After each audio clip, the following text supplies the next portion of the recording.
everybody, welcome to Cars, etc., a show about cars and a whole lot of other things, but specifically more about classic cars. And of course the show is brought to you by altcointrader.co.za. Go on there, register for free, and you can start your cryptocurrency trading and find out a little bit more about that. Today we're talking about a South African favorite, a brand that is so well known in this country. And it is said that Mr. Carl Benz is the pioneer of the first ever, engine that ever produced for motor cars. Joining me in the hot seat today is Steffan Liebenberg. Steffan, thanks very much for joining you. Is it right to say that Carl Benz was the guy who sort of invented the combustion engine? Absolutely. So he was responsible for the first ever motor car, as we self-propelled motor vehicle, as we know today. He basically built it in his backyard. And his wife, Bertha, was the first or the pioneering lady that went for a test drive without his knowledge. And first woman driver? Yes, first woman driver. She went on a 90-kilometer run. Oh, that's amazing. With this car and with her two kids to go and visit her mother whilst Carl was out, or I don't know where he was at the time. But anyhow, so they took this jalopy on a run, and on their way they got stuck because the fuel quality in those days were obviously not great, and the carburetor had an issue. So she took her hairpin and she was able to unclog the carburetor, and they made it back without too much of a problem. That is just the most fascinating story. Yeah. Brilliant. And then the other story, Mercedes, that was one of his daughters. Is that correct? Mercedes was actually the daughter of a guy by the name of Emil Jelinek, and he was a very wealthy entrepreneur, and he was one of their financial backers, and Mercedes was his daughter's name. So that's where the Mercedes came from. See, I was always under the impression that it was Carl Benz's daughter. Yes, I know. Oh well, there we go. That's why you're in the hot seat.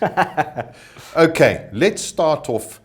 Antique and vintage cars in South Africa. I mean, as I mentioned in the intro, Mercedes is such a strong brand in South Africa. Correct. Always has been, worldwide, but also in South Africa. Do we have a lot of antique and vintage Mercedes-Benz still in our country? Yeah, I think that's a very interesting question, Sasha. The interesting part about it is that Mercedes in East London, so there's a manufacturing facility, and they've been producing cars since the 50s. So cars that came in as sort of semi-knockdown units and that were constructed here. And as a result, we actually have a very big Mercedes-Benz classic community and quite a good survival rate as well. So there are many cars that are still roaming around and being loved and cherished all over the show. And those kind of cars, 50s and even prior to that, that might have been brought in earlier or whatever, also very sought after. Absolutely. Yeah, I think one of the South African auction records actually is held by a 1937 Mercedes-Benz that used to belong to the German consulate in Cape Town. Wow. And it was one of those special vehicles, as you say, that came into the country, and it's now in the Rupert's Museum in Franschhoek. In Franschhoek, yes. You touched on something, and I think it's very, very important. Mercedes manufacturing and assembling cars in South Africa. I mean, if it wasn't for Mercedes-Benz, East London most probably wouldn't be a town. Quite right. And they still are there, and huge investment in South Africa, which is a great, great thing. Absolutely. The world's C-Class production is happening in East London. So the C-Class is... and that's fully manufactured? Fully manufactured in East London. And the quality is really fantastic. I mean, there was an article written some time ago about the W123 series Mercs, those 80s Mercs that we still see on our roads today. And the author actually compared the South African assembled cars to one that was assembled in Germany.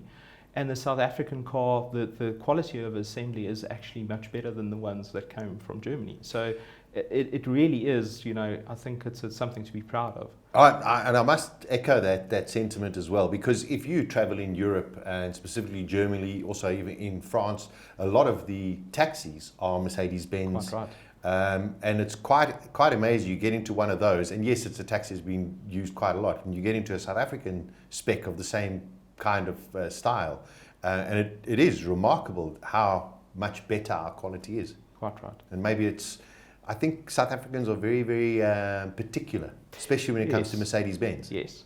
And I think the story of Mercedes-Benz in South Africa is also an interesting one. So in the 50s, there were a lot of tariffs on imported cars because we were a British colony, and they were obviously trying to protect, British cars and the sale thereof. So there was big duties and tariffs on German cars especially, and they were selling in the early 50s probably about 100 units a year. Wow. So compared to today, that's almost laughable. But they found a way around the duty problem, and that was that the same duties didn't apply to commercial vehicles. So they did a bit of a stunt. They brought in half cars, so it was basically just the front sort of section of the car with nothing at the back of pontons, and then they constructed bakkies locally. There was a company called Moorware Industries in Germiston, and they made the back section of this little ponton bakkie, and that's how the South African Mercedes story started. And this was a very commercially viable enterprise, and those bakkies were sent all over the country, and I think they sold about 400 in the end. And their survival rate was quite low because the farmers obviously used them till they fell apart. But and today it's a very collectible asset.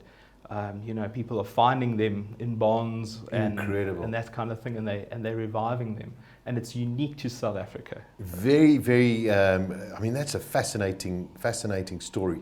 You mentioned farmers, and I've got to go into what engines were in those pontons. Diesels. Okay, now, because me growing up, and sometimes you'd venture out, and most of the areas just outside of the main city centres were farms. Sure. And you'd see one or two bakkies, but then I'd see Mercedes, Mercedes after Mercedes in these turbo diesels, and this was like the farmer's greatest car. Absolutely. Now, just interestingly enough, those weren't turbo diesels. They were normally aspirated diesels. Okay. Yeah, so they're definitely not quick. They weren't getting 0 to 100 very, not SLS kind of pace. Definitely not. But what they will do is they will rock up 500,000 kilometers.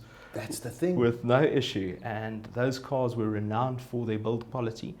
They were really over-engineered, and they could really tackle a farm road or a dirt road like a bakkie, and there are actually some of them still roaming around today. Some of them a bit tatty, but still, still going. And I think that really sort of started the love affair between the South African and the Mercedes-Benz brand, because most of us have memories of uncles on farms with dirt roads and those old 300Ds. Mostly cream in colour. Yeah, basically sort of that's the colour they're going to be, and it's a 300 diesel, and there we go. 100%. That's what it is. But it was just so fascinating that this was the choice of vehicle for our farmers. 100%. Quite amazing. Yeah, I think it had the unique ability to cope with dirt roads, to run on the same diesel that you put in your tractor, and you could take it to church on a Sunday because it had a bit of prestige. Yes, it was a Mercedes. Correct. Yeah. Okay, so let's go on to slightly prettier cars. Yes. From the 300D, the Gullwing. Right. The Gullwing has got to be one of the most iconic designs, beautiful cars that Mercedes has ever made. Quite right. Where did it come from? Yeah, Sasha, I think the Gullwing is an interesting story. As I'm sure you're well aware, Mercedes in the early 50s were racing champions of grand proportions. and they had phenomenal success with the SLR, which was a racing version of what we commonly call the gullwing, also with gullwing doors, and those cars were really hitting the lights out. And there was a guy in the States that was doing distribution for Mercedes, and somehow he convinced Mercedes management that they needed a road car similar to the SLR, and he must have been quite a convincing guy, because not easy to convince the Germans in anything. and as I'm sure you know, up until that stage, post-war Germany was a pretty drab place. Sure. So they weren't selling sporty cars. The only thing with a mildly sporty character was the 300S, which was actually just a big two-door version of a sedan. So this was a big leap for them. But they designed that, or they took that racing DNA, and they made a road-going car with a space frame tubular chassis, a 300 SL motor that was fuel injected. Yeah. One of the in first the 50s, sports cars and they created something that is, I think, it was gobsmackingly beautiful when it was launched. And 70 years on, almost 70 years on, it still has that magnetic appeal to it. And it was very expensive when it was new. Of course. So, it was the plaything for the rich and famous. But interestingly enough, one of the examples that went to the UK actually went to the RAF. And the reason why they bought one is to take it apart to see how it works. Oh, really? Because fuel injection was like that magic in the 50s, Unbelievable. So they bought one in order to see how does this thing really come together. And today, of course, it's a car that is very, very collectible. Do any of them ever come up on the market? In South Africa, we only have one gullwing, one coupe. True gullwing. Yes, and that is also at the Franschhoek Motor Museum. And there are, as far as I know, 11 roadsters in private ownership in the world. 300 SL in South Africa. 11 roadsters. Yeah. Wow. So one coupe and 11 roadsters. Okay. And the roadsters sometimes come up for sale, but at staggering sort of kind of prices. I mean, and I suppose you're going to get international people who are going to bid on this. Absolutely. Because if it's £1 million, yes, it's 20 million rand. Well, that's but it's only £1 million rand. I mean, £1 million pounds. Yeah, so in the only region of £1 million, 18 to 20 million. Is that so? That's where the number is at the moment. Yeah. Wow, that's. I mean, it's just still a magnificent car. I agree with you. What is the difference between a pagoda, and a gullwing? That's also a good question. So in the evolution of the SL, if you see the gullwing and its roadster, there we go, doors open. So this way, one with, yeah. And then the open top. So those were the first real SLs, followed by the 190 SL. So the 190 SL was really the little baby brother. Okay. It had all the looks, but it was based on a very humble ponton chassis with a 4-cylinder motor. So, it had all of the show, but none of the go, really. So it was more aimed at females, female drivers at the time. Really? Okay. And it was at a much lower price point. And then you had the 300 SL that was more of the man's car and more of a racing car. So it had a bit of that racing pedigree to it. And then when the time came to replace both of those cars, Mercedes chose to replace both with only one car, which is the Pagoda. Okay. So the Pagoda was a sort of a very nice compromise between something that was a hairy-chested, sort of a very macho racing car, and a boulevard cruiser. So it was sort of in the middle. Beautiful car, though. It is stunning. Designed by a Frenchman, can you believe it? And an iconic look. I think it's a timeless design.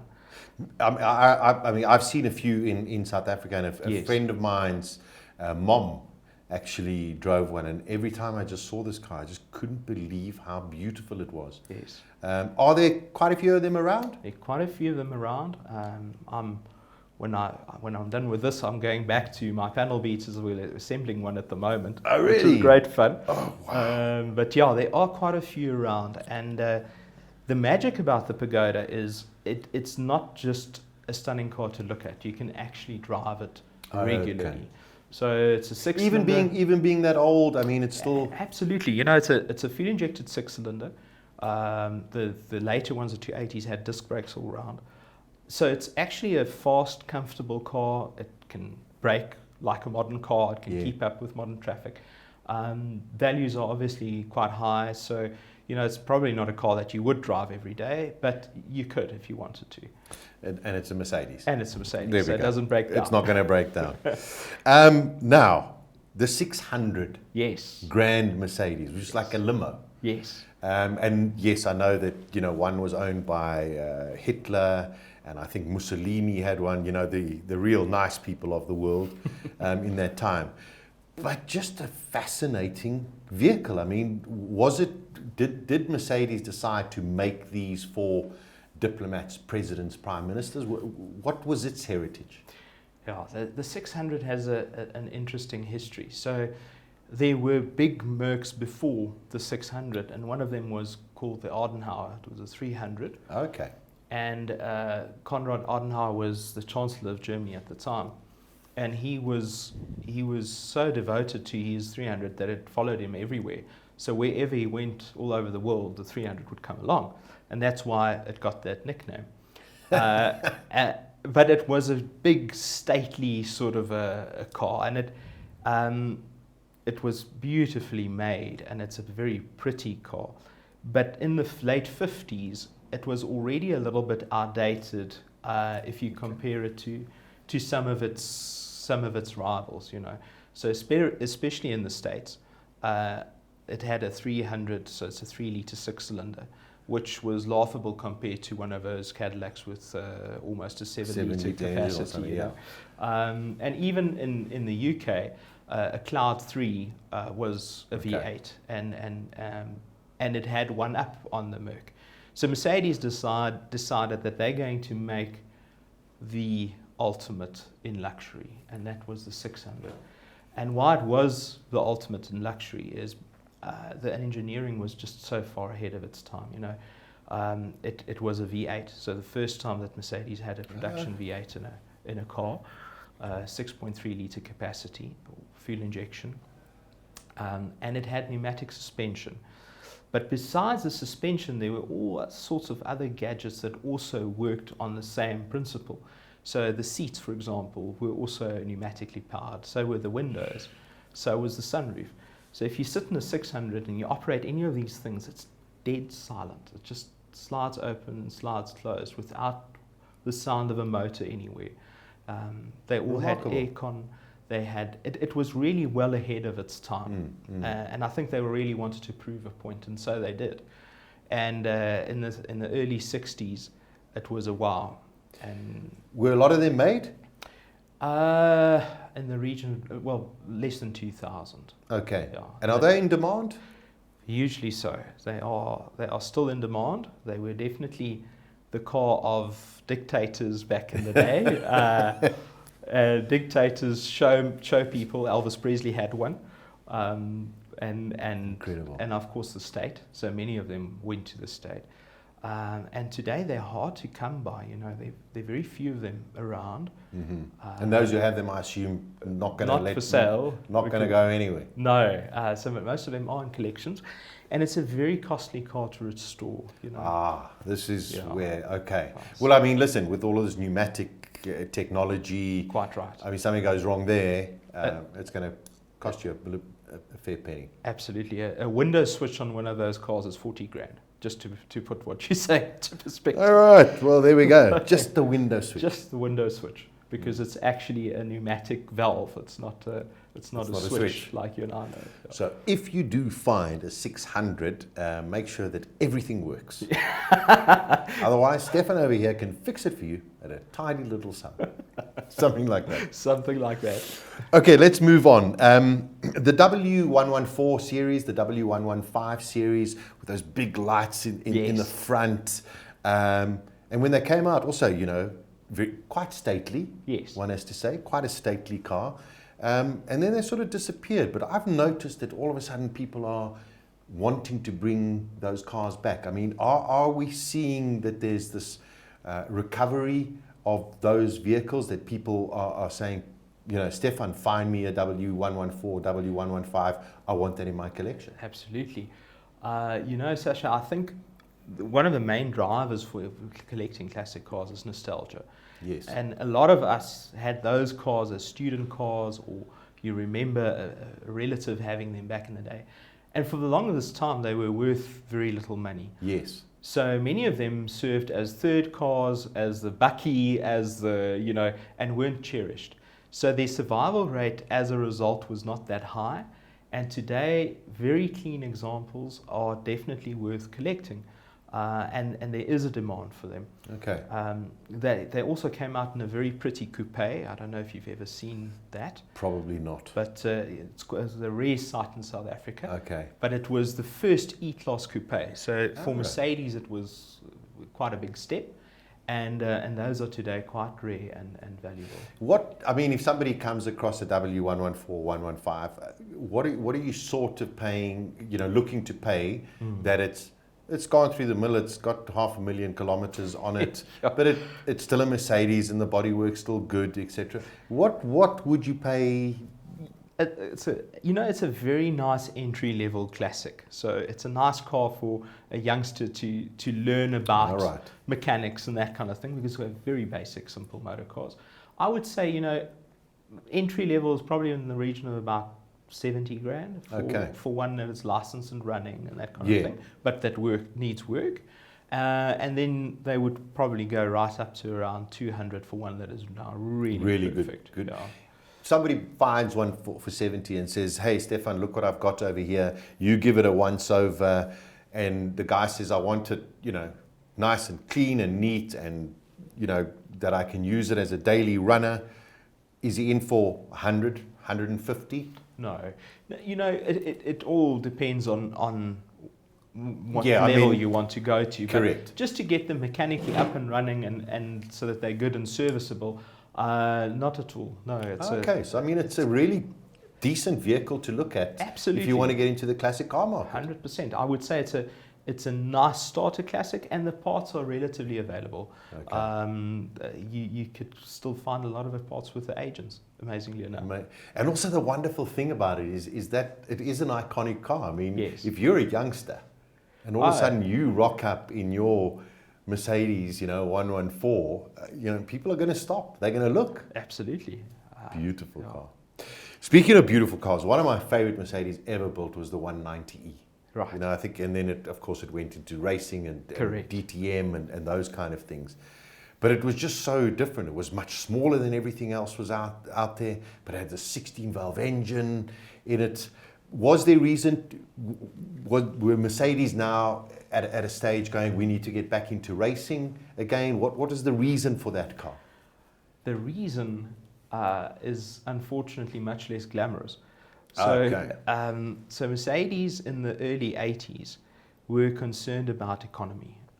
They had a program called Cafe, and that was the main focus was getting cars with low emissions, better fuel consumption, so that they were more accessible to the world. And you know, they were still reeling from that world crisis of the 70s, and they realized that the days of these bigger is better kind of cars are numbered.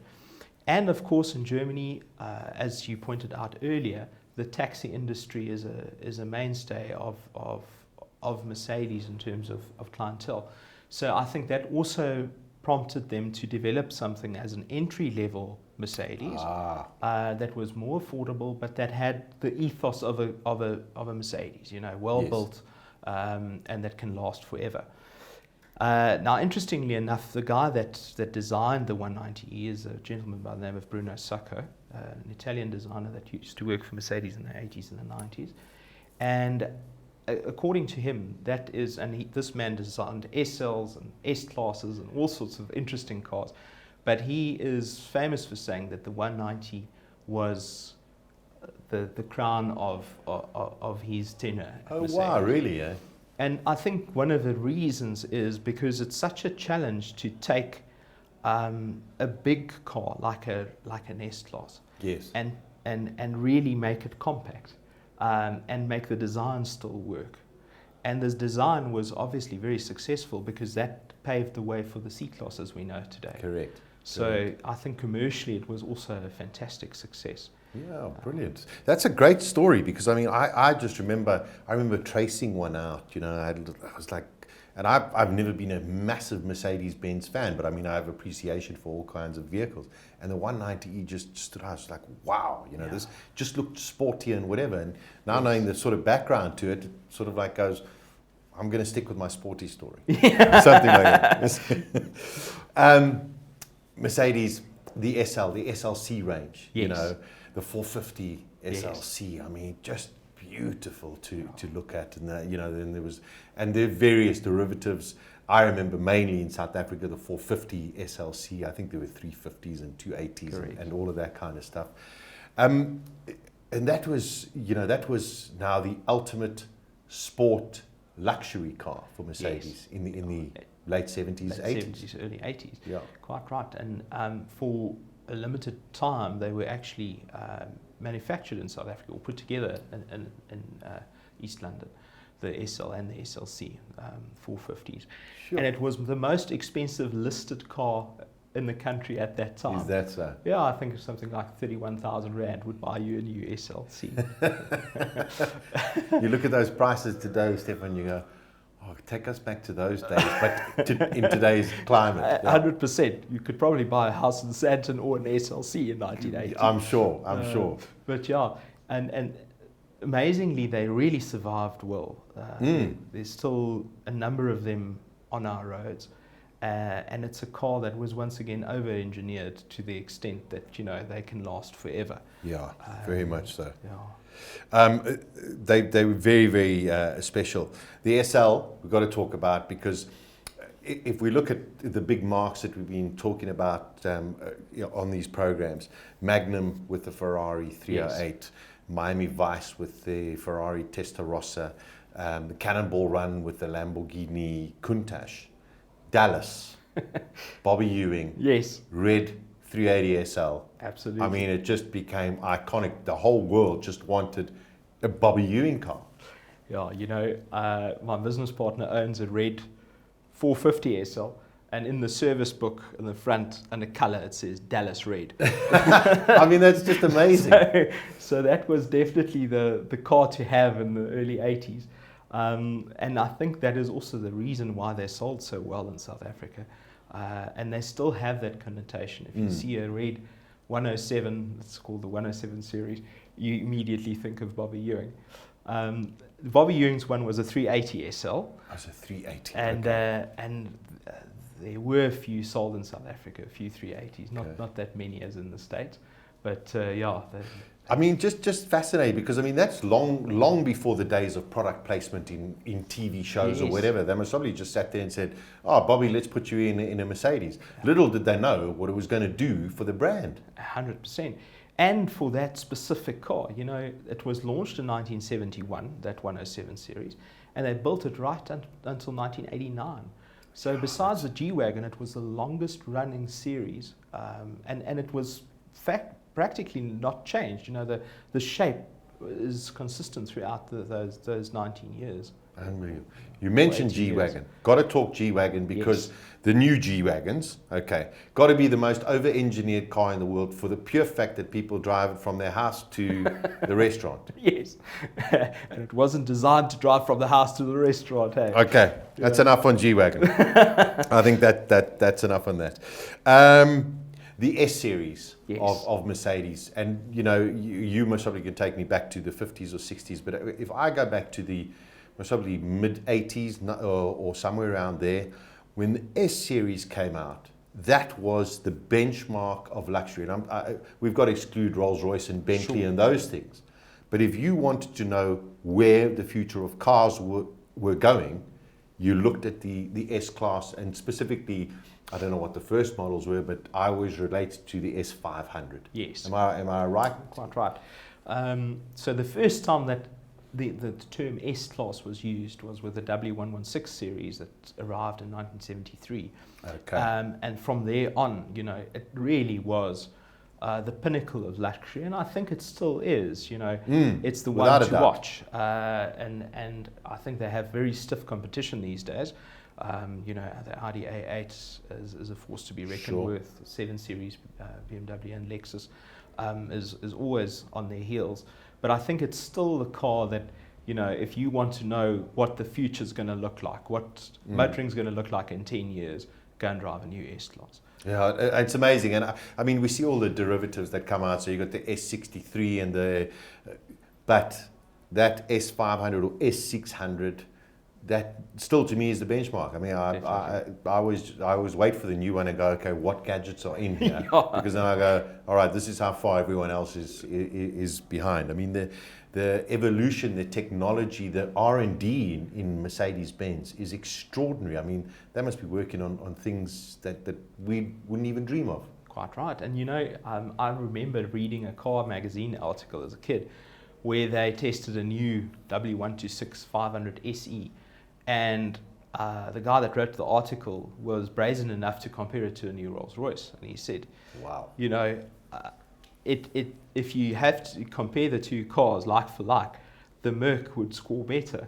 But it's because Mercedes has an R&D budget second to none, and probably 3,000 people working in Stuttgart on this one project versus the 6 people working in crew on the Rolls. Fair point. So, I mean, that's a fair point.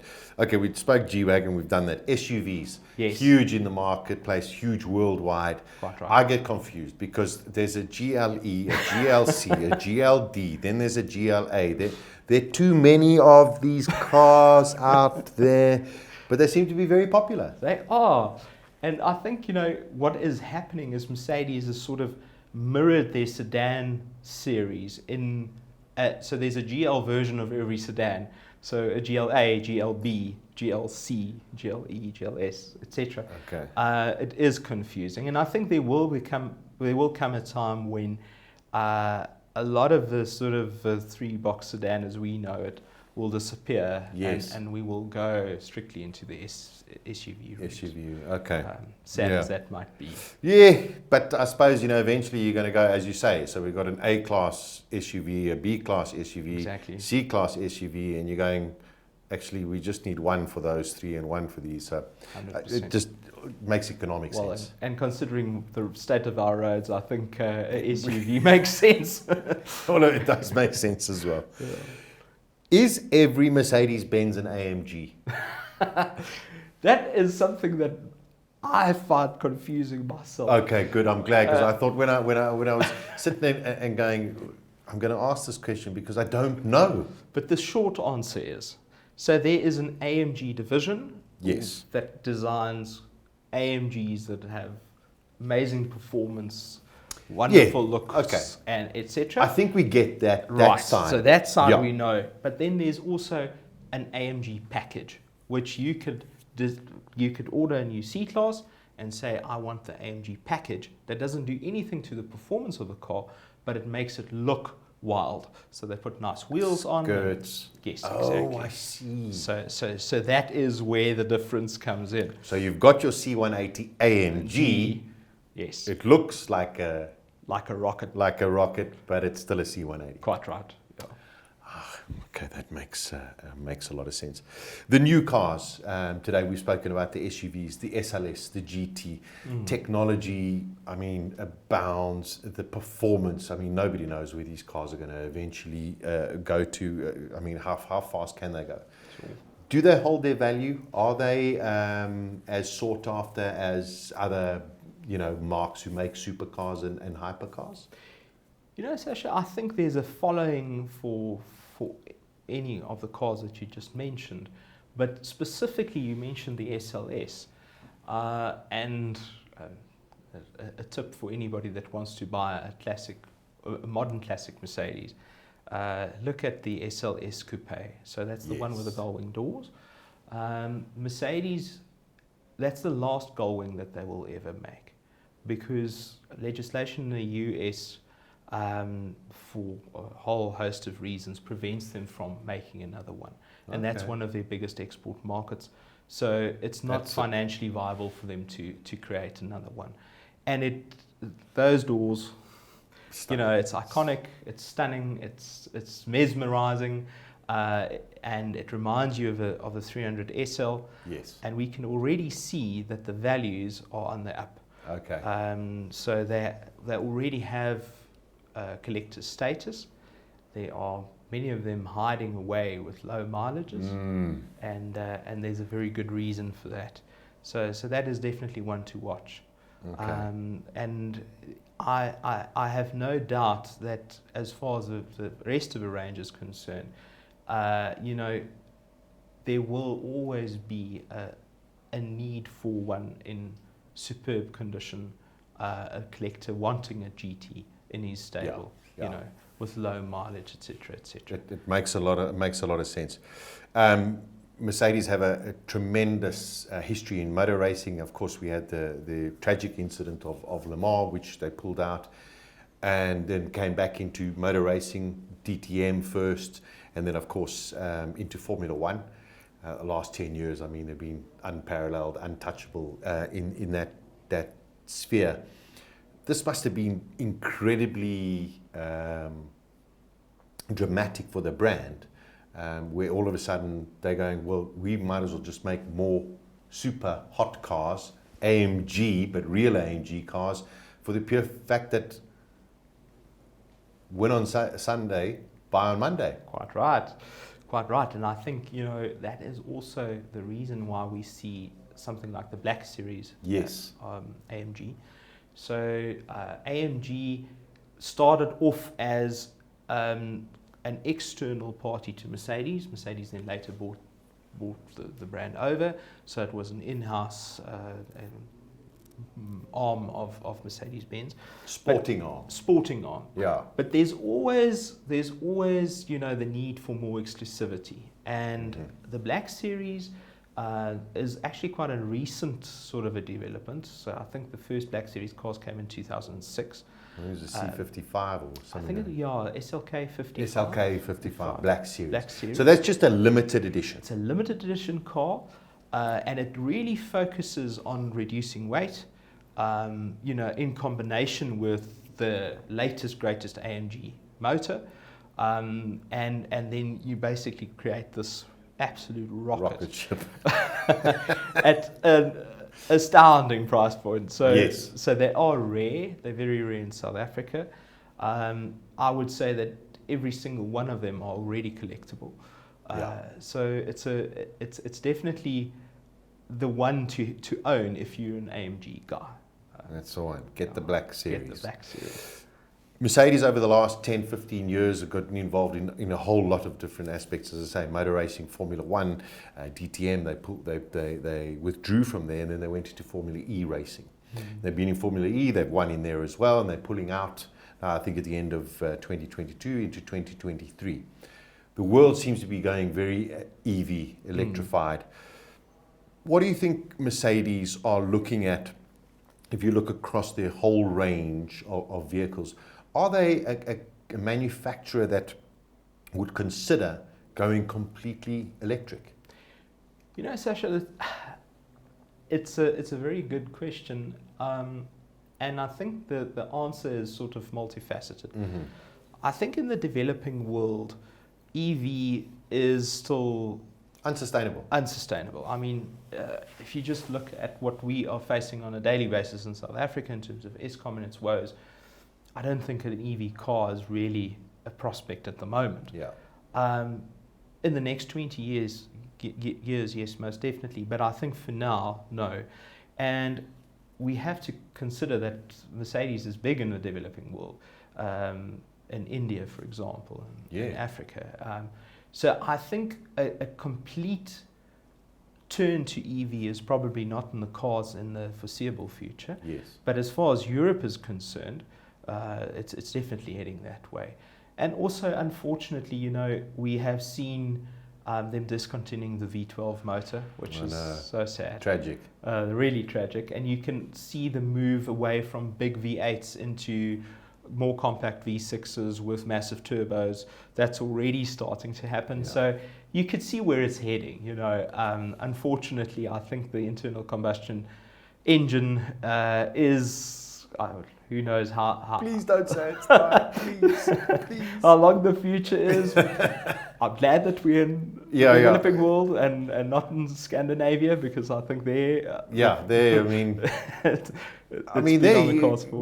More than likely, you're going to get knocked over as a pedestrian because you can't hear the damn car. 100%. It's a big worry, this. Worries me. Don't Steffan, buy Tesla. Yeah, there we go. Don't mention that.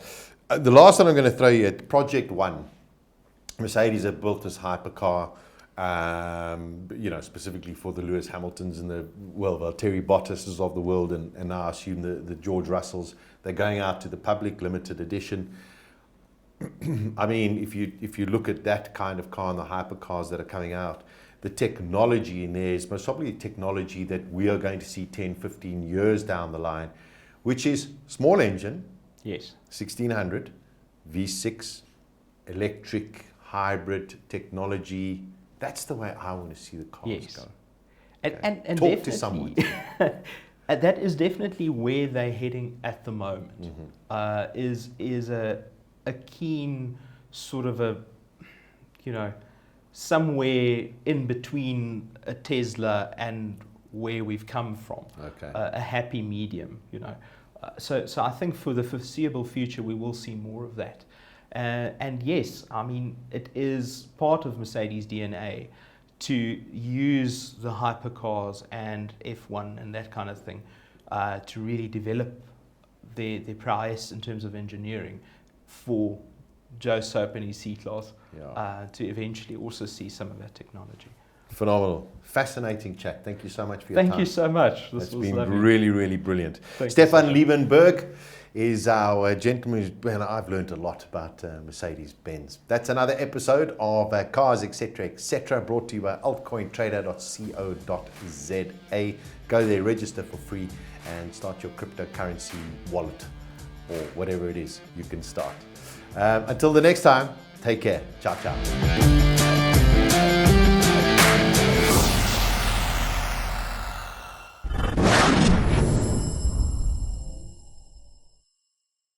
Ferris Cars is a Ferrari specialist dealership in Sandton, Johannesburg. Since 2010, Ferris Cars has dealt in all things related to Maranello's finest, from classics to the contemporary.